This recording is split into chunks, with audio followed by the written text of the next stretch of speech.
Today's show is brought to you by Fiverr.com. That's the word five with two R's after it.com. Fiverr is a site for freelance work. You can hire freelancers to do a variety of things for you. You can be a freelancer on it as well and experiment with the site to see whether what you want to be doing professionally outside of the rat race, outside of your full-time job, is viable. It's basically a site where they'll do the billing and collection for you and pay you it once they've received the money. In addition, if you want to hire people like I do for book editing, transcriptions and such, very inexpensive, and I've had very good work for me. So again, it's Fiverr.com. You can use the link in the show notes. Frankly, you'll get a good deal from it if you do that. Now, let's get going.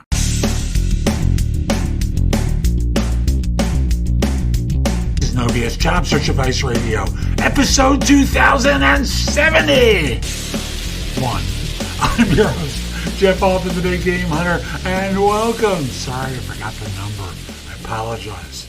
Today's show is an interview that I did with Claudia Miller a couple of weeks ago that I just got around to releasing, where we talk about salary negotiation. She is a negotiation strategist. That's her work. And I think she did a nice job on the show. Hope you find this helpful and give it a great review wherever you listen to it. Please give it a good review. It does help other people discover the show. And if you wouldn't mind, could you consider sharing it on LinkedIn or Facebook or Twitter, wherever you do that kind of stuff? Just share it and say something to the effect of, for those of you who might be looking for work, I thought you might find this interview helpful. Is that so hard? Now, let's get going, okay? So my guest today is Claudia Miller, a career and negotiation strategist who helps serious professionals secure dream jobs with dream salaries at their dream companies, including fast-growing startups, rockstar mid-sized companies, and Fortune 500 firms and tech giants like Amazon, Google, Facebook. Some of these people have received as much as $50,000 bumps in comp. Business Insider selected her as one of the top most innovative career coaches of 2020, and her work has been featured in Forbes, MSNBC, Yahoo Finance, as well as other major news outlets. Claudia, welcome. Glad to have you on. Appreciate you making time. Thanks, Jeff. Thanks for having me. You're very welcome. So here we are, one of those complicated times in the world. And there have been other complicated times, and there'll be more complicated times. So when the economy is in turmoil, crisis, blowing up, pandemic, panic, all those sorts of things, is it even possible to negotiate a better comp for yourself? Yeah, of course it is, Jeff. I always like to say that even in turmoil, there's going to be companies in huge need of talent, especially to withstand with what's happening in the industry or within the companies. So with that, knowing that there's a need, and we're going to talk today, folks, about, some of the myths and fears that job hunters have about negotiating, because I know a lot of you work real hard to get those offers, and you're afraid to blow it. That's not the way you think. You're afraid of blowing it by negotiating. Like they're suddenly going to say, this person can solve our problems and help us make or save $10 million, but we're going to rescind the offer because they asked for 5,000 more. So what sort of myths or fears do you tend to see people have with regard to negotiating? Yeah, so there's a lot of myths and fears happening around salary negotiation, especially when we don't actually do this, whether it's weekly, monthly, even annually. I've actually worked with a lot of professionals who are in executive positions, have been in the industry for 20 plus years and have never negotiated their salaries. And it all comes around this fear, the unknowing. The most common myths and fears that I've seen is, what if I lose the job offer? If I negotiate, what if they pull back the offer? Or will they think that I'm being greedy? Or is maybe they think that I'm not really interested in the role in the company and I'm just more after the money. I don't want to be seen like that person. I don't want to seem pushy. And I'm not dealing well with confrontation, and I don't want to have a confrontational conversation, whether it's the hiring manager or someone in HR. Where do you think people get that idea from? Well, I mean, it's very common, especially here within the US, where we don't discuss salary. It's very hush hush. Like, we never talk about money. And if you do, you're seen as you're boasting or you're trying to show off or you look sleazy. So I get it. A lot of us don't talk about money, especially how much we make or how much do our peers make. So they like to keep, a lot of us don't discuss it as much. And therefore, we're kind of suffer in silence. We figure out, am I getting paid enough? Maybe you heard potentially a coworker or peer that does the same work as you, is getting paid, a lot more than you are. Then you see the stats and figures saying, this is how much you're being underpaid. But there's also that fear of, we don't negotiate. So it's not something we do common every day, and let alone at such a big level of where, we were discussing 5, 10, 15, even 20K salary increases. I think it's funny. I've always thought employers are behind this behavior because information is power. And it's the people who work on the payroll systems who are always advantaged because they get to see what the comp level ranges are and who's making what. And I know historically people I've known on payroll systems have always gone, oh my God, that idiot is making 15,000 more than me. What's wrong with these people? But they didn't have the information. So I've always thought that employers are behind this because if you keep the masses quiet and not talking about this stuff, no one knows any different. Yep. So what do people do in order to negotiate given well, let me back up for a second here. They're afraid of that they're going to lose the job. They don't want to look greedy. They don't want to seem as though they're bad people. How do you break that? I know there's other things that people are afraid of doing. How do you start breaking that Um, mentality? Yeah, so it's all around mindset. One thing I recommend my clients is to write down what fears or what thoughts do they have around salary negotiation. Like we mentioned, oh my God, they're going to think I'm greedy. I don't want to deal with the confrontation. I rather just take my job offer and be grateful and then, start working. Maybe they'll recognize all the great work that I do and then they'll just promote me or give me a salary increase. And there's different ways of approaching salary negotiation. So whether it's internally within a company or you're a job seeker, so one of the best ways to really increase your salary, especially as a job seeker, is being prepared.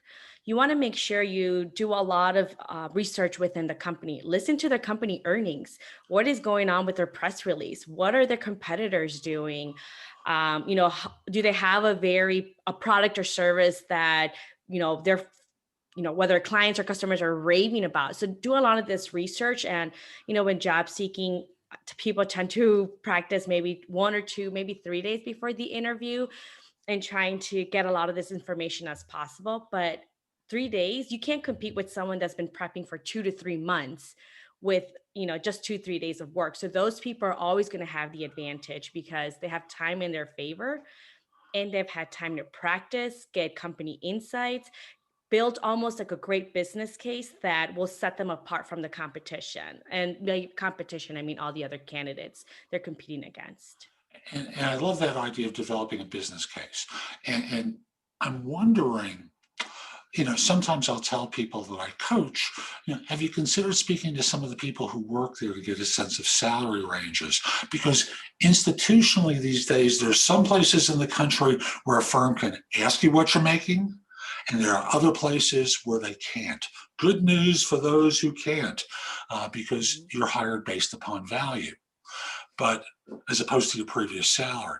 But for those places where you're trapped by so how much are you looking for? And how much are you making now? Oh, that seems like a pretty big increase. I tend to think in terms of speaking to people internally beforehand to just get a sense of ranges so you know how to play the cards out. Is that what you tend to suggest to people, or do you approach it differently? No, Jeff, I'm in agreement. I actually tell my clients to reach out to 2 to 3 levels above where within the company itself. And why is that? Is because if you ask a person that'll be your peer, they're not going to want to tell you about their salary or what range they're in. But if you ask maybe one person that used to be in that role, or now they're 2, 3 levels up, they can say, "Oh yeah, for that role, typically you should expect between this average, and it should fall within those lines, especially here within the company." It becomes easier to disclose as opposed to like, "Oh, I make anywhere between this number." People tend to be more honest if you go 2 to 3 levels above. That's a good point because you're right. People are reluctant to talk. Mhm. And if you have an ally within the firm, like if they happen to introduce you to the organization, as someone I coached recently stepping into a CMO role had, you know, he was approached by someone that he knew who joined this firm, who knew they would get an employee referral bonus if he was hired. And thus, they were walking him through everything along the line, including what the concerns were. Was he going, he was coming from a larger firm to a smaller firm.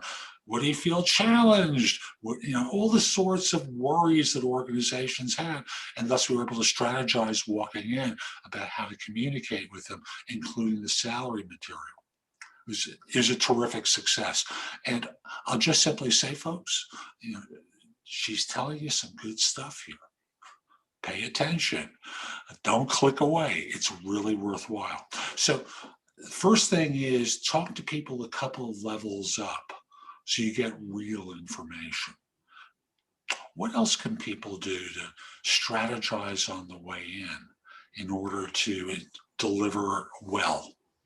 Yeah, and you kind of touched on it a little bit too. It's having someone refer you, almost give you the red carpet because they get paid out on bonuses. So there's a lot of companies, especially like these bigger companies, where if an employee refers someone and they work there for at least 90 days, they can get paid anywhere between $300 to $3,000. So that's the fastest way for you to go through that process and then be able to get a lot of that company insight that allows you to prep and bring over like a lot of these challenges and pain points that the employer is currently going through. And then you could be that person, that savior to say, I know you're currently going through this or you're looking to achieve X, Y, and Z. I can help you with that.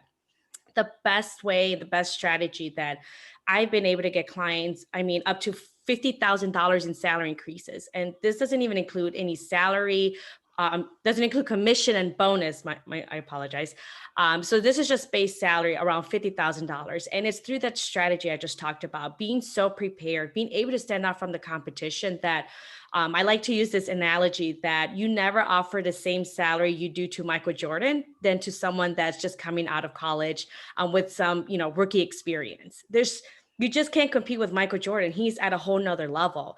And that's how I like to position my candidates to be at a whole nother level that they automatically command and get those higher, end of that salary range. And all they have to do is negotiate maybe an extra 5, 10, $15,000 salary increases. But the employer doesn't know that they just made a 50K salary bump.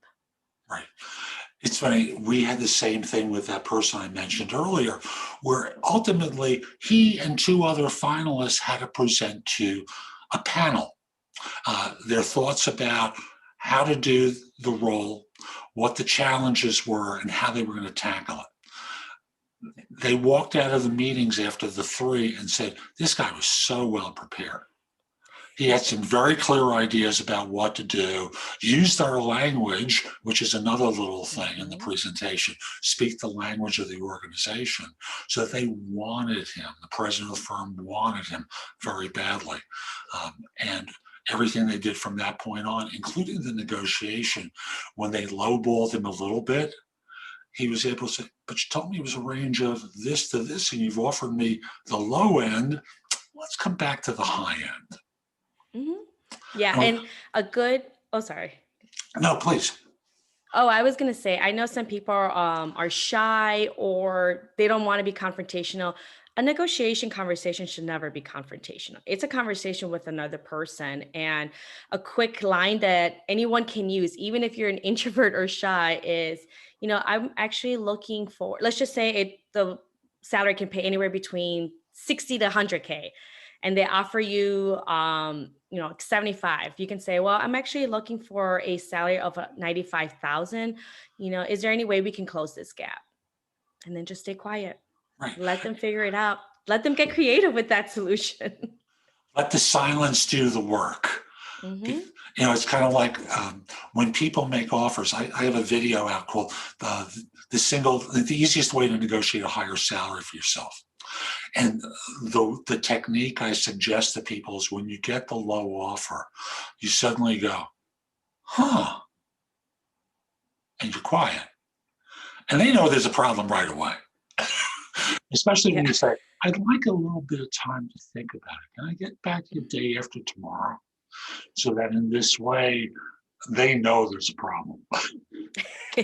So they start Yeah. to get ready for the negotiation, which isn't a bad approach. It's Mhm. the stall and put the pressure on them. Yeah, even when they tell you, well, this is really what we have budgeted for, you can say, no, I'm very excited about the role. I just need a few days to look over the offer letter as well as the total comp plan. Do you happen to have a resource where I can reference that? Because there's so much more you can negotiate than just your salary. I would say always negotiate your salary, but there's also, whether it's PTO or bonus, commission, professional development. Now that we're working from home, a work from home allowance, so that way you can have for your Wi-Fi, your phone, and maybe a monitor that you need to buy, a desk, or whatever that may be. There's just so much more. And I even had a client where they typically didn't go through the comp plan or the benefits, and then they realized their their child had to do a lot of medical cost, and their current health insurance was covering a lot of it. This new company, they would have had to pay almost an additional $600 a month because it wasn't covered through that service. So that's what I mean. You don't want to have to go negotiate your salary and then say, oh, and by the way, here's some additional things. You kind of want to do it all at once, so that way it becomes a total package and you're able to express what you're looking for overall. And, given the fact that there's so many things that can be negotiated, which things should the person start with in the negotiation so that they can escalate, get some easy wins, and go from there? Yeah. So, I mean, for people that are working at a nonprofit and it's very grant based, it's going to be a little bit harder to negotiate your salary. Just because it's all grant based, it's a nonprofit. If you're going to nonprofit, especially the smaller ones, you're probably not going there so much for the salary, more for you're able to contribute to the community and be able to do a great thing. So that might be a little bit limited. Now you can always say, for example, if you're a grant writer, you can say, I'm very interested in this role, and I'm more excited about the mission that I'll be able to work with, within the organization. What if we were to discuss this within 6 months, and then from then on, we can discuss again compensation based on my performance. So if you were to able to bring, I don't know, an extra $500,000 in grants, then you can negotiate your salary. So it's different strategies depending on where the person is going. Now, if you know that the market is paying 20 to 30K salary higher than what you're currently being paid, that should probably be your primary focus. Now, if it's aligned within like 5 to 10K of what they're offering, do that, but also look at additional benefits. Like I mentioned, the health insurance, especially if you have a loved one that uses a lot of those medical benefits, that you don't want to incur those costs and it outweighs what you might have received in your salary increase. Yeah, it's funny. So often people are afraid of raising these subjects, especially the benefits ones, where third party recruiters basically tell them, oh no, that's off the table.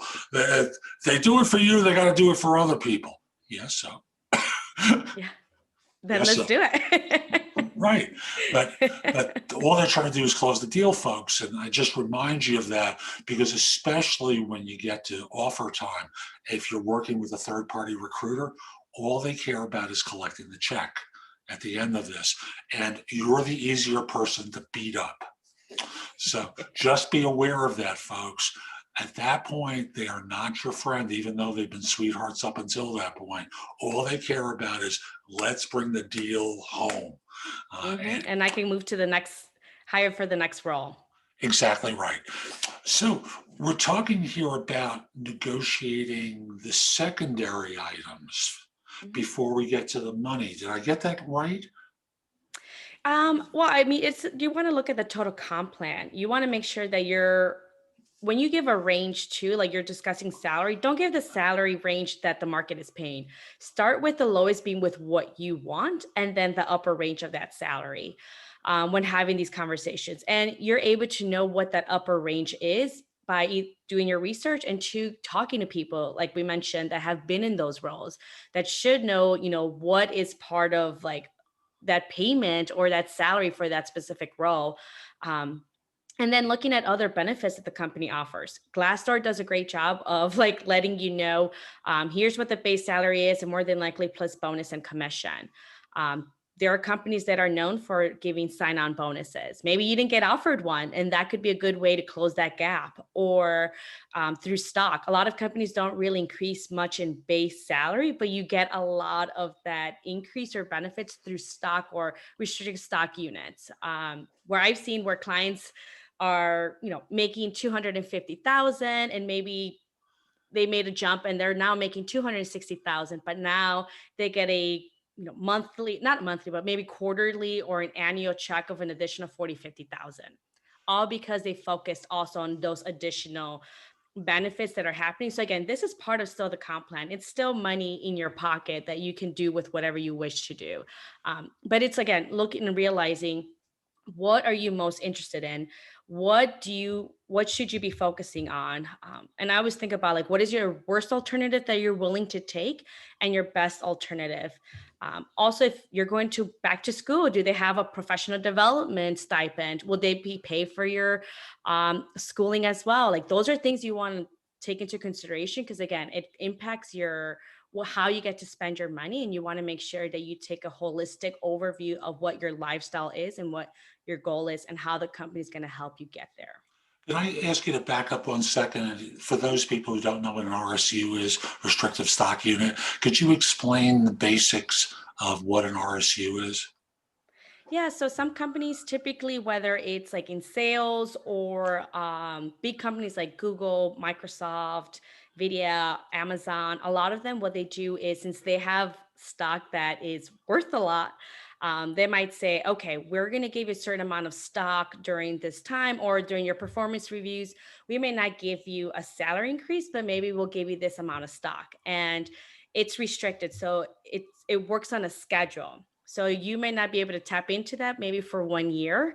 And then after that, you get a check, not a check, but these are stocks that become available once a quarter or monthly, however the company has that set up. And then you can go ahead and sell that. So if you get, let's just say five stocks, and they're each worth $100, you can sell those, and that could be an extra $500 every quarter or monthly, or however that system is set up. I used to negotiate with one of my consulting clients, and RSUs became the successor to stock options in the days after Sarbanes-Oxley, when firms just didn't know how to account for stock options anymore. So it got converted to the idea of an RSU. And what I would negotiate there is what the vesting period was. Yeah. Often I wasn't able to get it for them, but sometimes I could.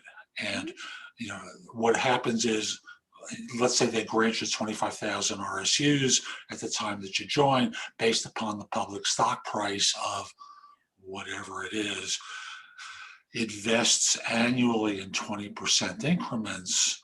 Well, you can sell that. It's actually yours, at the annual milestones. And different firms structure it differently. So try and negotiate those amounts as well as the one the vesting period is.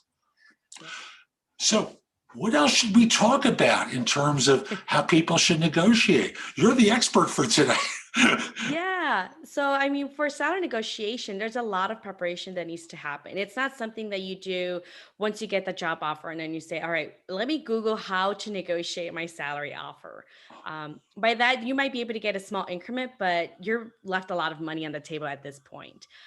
Best way to get those big salary increments is get doing your research, getting to know the company, like you said, the voice of the company, using their language, getting company insight. What are they currently, what are their challenges? What are their pain points?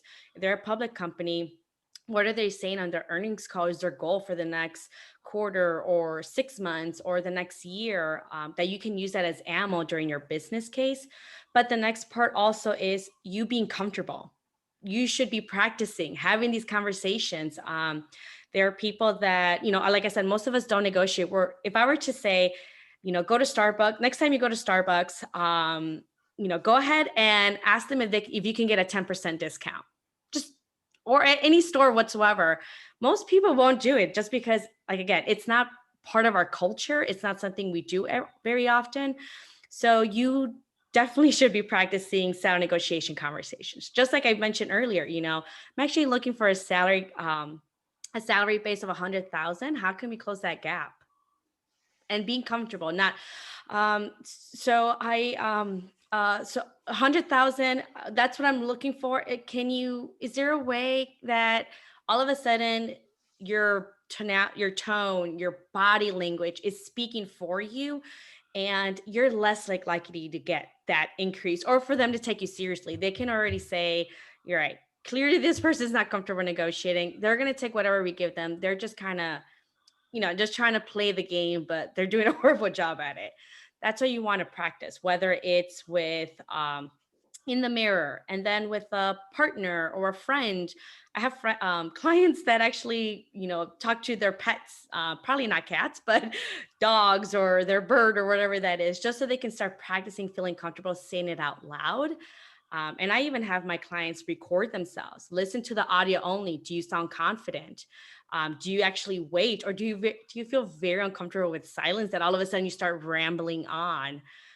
Also, with video, how do you come across? Like, this might be conversations during a video call, or they might ask you during the interview, what salary range are you looking for? Or for this role, we're looking to pay this much. Is that aligned with what you're looking for? So it's just getting comfortable with that and being able to have those conversations that are not very common. And every time a firm asks you a question about money, that's when the negotiation has begun. It's not at the back end. They're collecting data from you about what you're willing and unwilling to do. So even if they say, this job will pay 125 to 150, are you okay with that? You will. Oh, I don't know. You want to be a little flexible. The question about your flexibility is always a negotiation question. Mhm. Their question about what you're earning and whether you're willing to work within this range. They do it in the first conversation with you. Yeah. You don't know anything about the job, and they're negotiating. You have to be able to respond to that in graceful ways that deflect it, so you can get Mhm. on to the evaluation and assessment to collect information. And thus, how do you tell people to deflect at that first conversation? Well, and like you said, you just talked about that. You don't even know what the responsibilities entail. So, if you have like a recruiter or a hiring manager or someone in HR, whatever the first interview, and before you even know about the role, they're saying, what is the total, what is the compensation that you're looking for in this role, or what is your salary range before we move forward, so that way we know we're on the same page. That's typically what they tell you. Yeah. Then you say, you know what, Jeff, I definitely be happy to discuss that. But first, I really want to get to know a little bit more about the roles and responsibilities.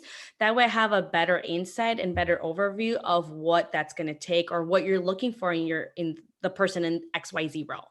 You're deflecting and saying, hey, by the way, I want to know more about the role. And it also showcases that you're more interested in the role than just the compensation.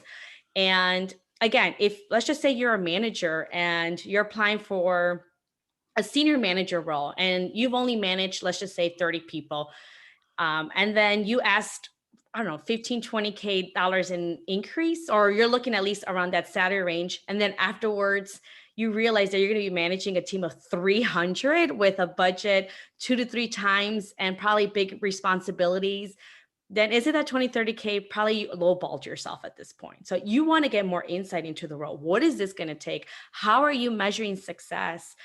How many people will I be working with? What are your current challenges within the organization or the department? And do you have the resources to be able to meet those demands?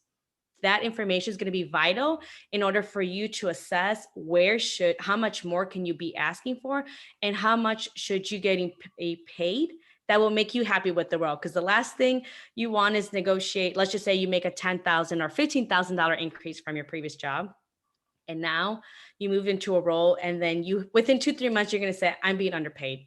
This is so much work. This is ridiculous, and you're just going to beat yourself up, and the company and the job seeker, the candidate, are both going to be miserable because you're not going to be performing to par, or you're going to be miserable, or you're going to be impacted. And then you're also going to be hating the company because, you're being underpaid at this point.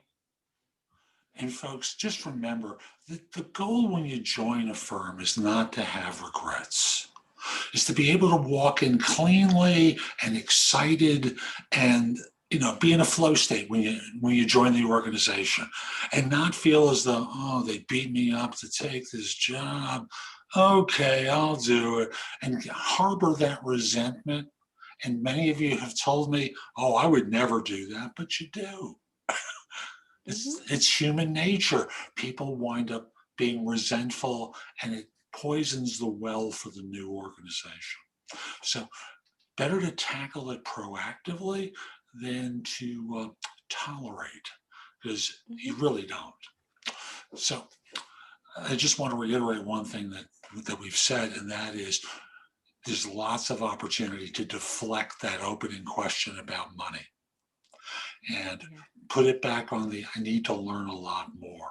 And it also suggests to me that one of the things that I think a person might consider doing is not just simply review what their salary range might be if they were static and joined an organization at the same level with the same responsibilities, but a step up in class as well. Like you gave the example of the person who manages 30, 35 people versus the 300 of the new role, which is a great opportunity, but carries a bigger scope of responsibility, more effort, and is a step up in class for the person.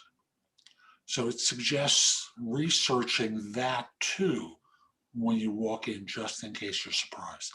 Did I read between the lines correctly there? Yes, you did, Jeff. And one of the things too that I've seen happen is people usually ask, like, well, when do I know I can negotiate? Do I even bring this value? And my thing is, a good way to know is you're getting the job offer. You should always negotiate. They already brought you in for an interview. That makes you qualified and good enough to be able to negotiate and start having those conversations, especially when it comes to the process of when you do get that job offer. That means that they see you as a valuable candidate that can bring a lot of value to the company. And like you mentioned, anytime they start discussing that, that's when the negotiation is starting. And I even say it happens even before. The way you submit your resume, the way if you're able to be referred, that already elevates you as a candidate. Throughout your interview process, you're elevating yourself and building a stronger business case that makes you the most desirable candidate among every other person out there. And if you're able to really touch on their pain points and what they're looking to achieve, people will pay more money. So an example is I had a client and they actually told her that the job paid anywhere between 120 to 130.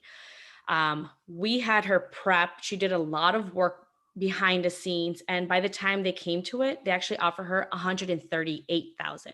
That's $8,000 more than from the salary range they said the position was willing to pay. Why? Because she was a desirable candidate and they didn't want to lose the opportunity of losing her. And they also don't want to offend. Nobody wants to go with their second option, especially when you made such a big impression. You want to carry that throughout the entire process. So that way, when it does come time for them to give you the job offer and then you're negotiating, you'd rather be on the higher end of that salary range and negotiating 10, 15, 20K, maybe additional bonuses, or whatever that may look like, than to have to justify why you should be on the upper range of that salary and not even be able to tap into these additional benefits that you could have been exposed to had you prepared in time. And what form did the preparation take that you put the person through? So we looked through the company. So like I said, I always like to check the health of the company as well. So just because they're interviewing you, I know most people feel like, oh, they're interviewing me, but it should really come across as you're interviewing them. You want to make sure, especially with everything happening right now, you want to take pulse of that company, make sure that it's viable. It's going to be somewhere that you can go into and be successful. So I had this person look at their press release.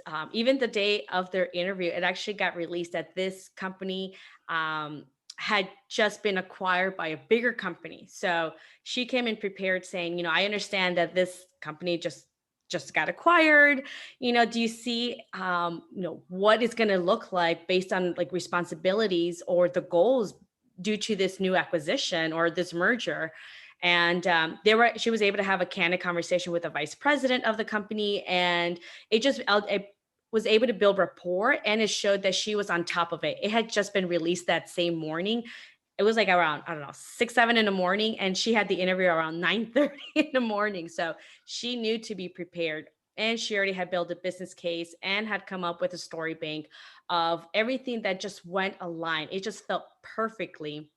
And we identified in the first interview from the hiring manager that, you know, she was able to ask, am I your top candidate for this role? Do you have any hesitations in me fulfilling this job successfully? And he was like, no, I think you'd be great. I would love to have you on board, but I also need to get the approval of my manager and my boss. I will tell you that they're looking for someone more with a consultant background. So we had time to prepare, and we positioned her and showed her consultation or consultative skills, that all of a sudden they're like, oh, well, you're perfect. And you have experience consulting, which she did in different aspects of her previous jobs, just never had the consultant job title.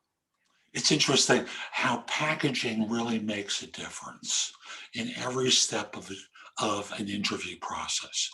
So I love that you outline that, especially the press release part, because so few people do that. I know I'll periodically tell people to set up Google alerts for press Yes. releases related to firms that they're interviewing with, but sometimes those come out a day late. Uh, so Hmm. so the notion that you're up to date with what's going on, because surprises are rarely good in job search. Yeah. So what haven't we covered yet that we really should? Yeah. So another thing that I feel that with when it happens to salary negotiation is, there's just so many aspects to it. We talked about mindset, preparing yourself, knowing that you do are a great candidate and should be negotiating and going behind the scenes and talking to people within the company to give you insight, as well as prepping during the interview. Making sure that you're making a case of why you're the top candidate, as well as being prepared and practicing over and over again so that way you come across as very comfortable.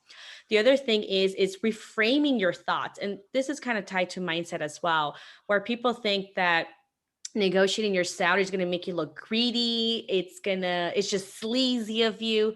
And what I tell my clients is that negotiating your salary actually gives a glimpse into the company of how you're going to be vouching for the company themselves, especially if you're looking to move into, roles above, is, you know, they're not going to see you as sleazy. They're seen as, your value, and you're willing to have a very candid but very calm conversation or this salary negotiation. And that also shows the company that when you are representing the company themselves, whether you're negotiating vendor contracts, you carry yourself the same way. If you're not negotiating yourself, especially if you're going for a manager position up, how can I trust you as a manager to take care of the company and manage or negotiate these contracts when you can't even do it for yourself? Are we going to be paying additional because you're so uncomfortable negotiating at this point? So you want to showcase your negotiating skills. And there's a stat out there now. I can't remember if it's 79 or 80%. So don't quote me on that, but it was something along the lines of 79% of candidates that negotiate their salary got the salary increase.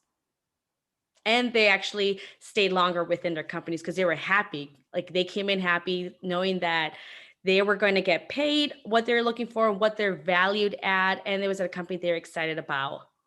So that's just kind of also a little bit of background with salary negotiation, how to reframe yourself. In the movie The Godfather, Al Pacino has a moment where his older brother character is making it seem like he wants to do the hit because it's personal to him. And he looks up at his brother and says, "It's not personal, it's all business." And folks take a lot of things personally in negotiation because of their own anxiety. So calm yourself down. Recognize it's just business on their part. If they can get you a few dollars less, they've got more money in the budget for other people. So since you're responsible for yourself as the CEO of your own organization, with your own shareholders of your wife, husband, partner, the kids, the dog, the cat, whomever, you're the CEO of your own organization with shareholders. At least ask the questions. At least give it a shot. If they say no, they say no. And then you have another decision to make as to whether or not to say yes or whether you say no. And sometimes I know with clients of mine, negotiating for them began at the no, not before then. They pretend, but they really didn't negotiate until they got a no. Mm-hmm. So, Yeah. Is there anything else? Yeah. So I wanted to give a kind of a case of what might look like behind the scenes. So I actually had a client, like you said, everyone in payroll knows what people are getting paid. And I had some insight where they were telling me how prominent it or how common it is for people not to negotiate, especially women. They're less likely to negotiate. And so this is at a company where they had different divisions and it was VP. So there was a gentleman who was getting paid around $225,000 for a VP level. And this person was getting hired in. She happened to be a woman and was going to be VP of a different department. Both value really great backgrounds, education, everything was there. And she didn't negotiate her salary and she got 180,000 while her peer is getting around 225,000. Now, as time goes on, those salary gaps will keep increasing. So now you're not only behind 10,000, but as years go by, now you're behind 30,000, 40,000, 50,000, or even 70,000, depending how far you go in your career. But this is again a VP level. So don't feel that once you get to that director or senior director or VP role, then you're going to negotiate. You need to start now because as the more you don't negotiate, the more money you're leaving on the table. And you're going to be, this person's getting underpaid almost $40,000 doing the same role. Imagine what you can do with an extra $40,000 a year. And I want to take it one extra level and make it concrete. Over 5 years, assuming a 3 to 5% increase per year, we're not talking about $40,000. We're talking about more than $225,000. And most people I know can't afford to leave that on the table. Mm-hmm. So, and here's the extra piece I'll just close out with and say, and you're going to be evaluated in the future, not just simply based upon what you know, but firms are going to say, she's making 175, 180, and we'll talk about two. She'll be happy with that. And you won't be treated as seriously as the 225 person. It's just the way people think. And thus it's important to cut it off now rather than let it linger. This has been, I'm sorry. Well, I was going to say, you just, I think, touched on a great point too. You are seen more valuable. So if you were to have a expensive $100,000 car, you're going to take more care of it than you were to have a $20,000 car, right? It's just, it happens with it. There are probably places you won't even park in it. You'll probably be careful. And same thing when you are talking about employees are being considered it. That person, that guy, that VP is going to be considered a higher level for whatever it may be, just because of the compensation, because he happened to negotiate, while the other person who didn't negotiate is seen lesser of because she didn't negotiate. She's getting paid less. Therefore, you pay what you get for, right? So get paid on the higher level. And all of a sudden, it also brings that um, value, command, and respect that comes with that salary pay, because you do happen to negotiate and build a strong case for you and why you're worth it. Thank you. This has been fun. We got to do this another time. How can people find out more about you and the work that you do? Yeah, so they can go to claudiatmiller.com. So T as in Tom, so claudiatmiller.com. And, it's my website. And through there, I'm offering 30-minute complimentary calls where, whatever you want to discuss, whether it's salary negotiation, job search, is your resume working? How can you improve in your interviewing skills? We can discuss it during the complimentary session, and I can give you pointers and tips on how you can optimize or get better results. And it's all free. Like I said, claudiatmiller.com. Super. It'll be in the show notes, folks. So that's today's show. I hope you found it helpful. And if you did, I've got a lot that's in the show notes that will help you. Go there, take a look at some of the things I highlight. I know it can help you with your search. But I want you to do one thing for me, and that is put in your phone thebiggamehunter.us, Jeff Altman, my name. And when you need help, when you need advice, when you have a question, come over to the website, go exploring in the blog, contact me for coaching or because you have a question. I'd love to help you. In the meantime, I hope you have a terrific day, and most importantly, be great!